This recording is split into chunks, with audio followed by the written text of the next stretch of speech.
In August, I decided to go on an adventure and climb the highest peak in Slovenia all by myself, Mount Triglav. Not only that, I wanted to prove that it is possible to go with public transport and an official group is not needed if you're traveling on a tight budget. Of course, if you're not experienced, I definitely recommend going with a group or a guide. Trips like that should not be underestimated and can be highly dangerous. Please do your research before.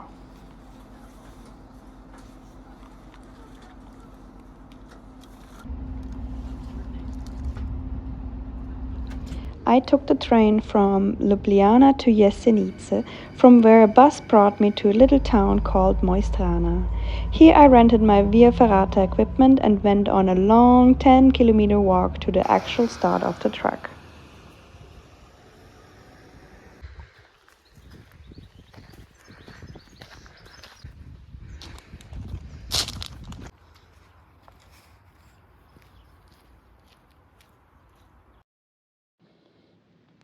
While it was a proper street, I still had a blast and was enjoying nature after some days in the city.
While the actual track is not a lot of kilometers, it is very, very steep. And of course, the higher you go, the rockier it becomes.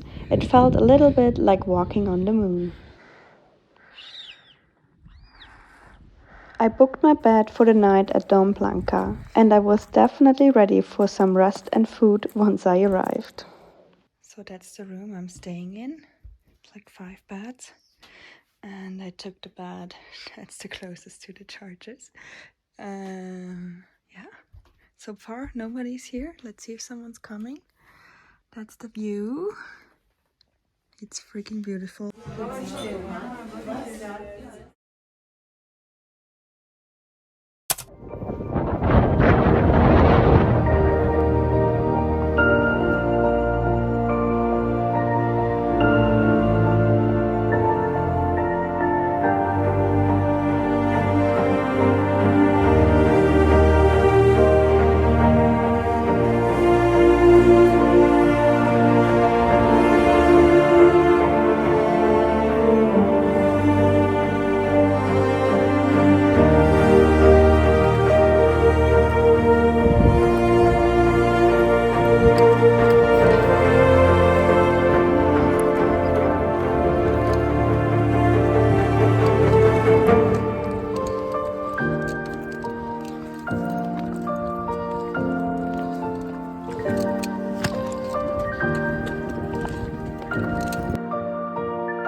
After a short but intense 45-minute climb, I arrived at the famous top of Mount Triglav, and with that the highest peak of Slovenia and the Julian Alps. On top of the mountain you can find a tower which is one of the most important symbols of the country. It was built in 1895 and also serves as a protection for up to 16 climbers in case of bad weather conditions. After some pictures and a short break, it was time for the biggest task of the day, the descent.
I'm back. Woohoo!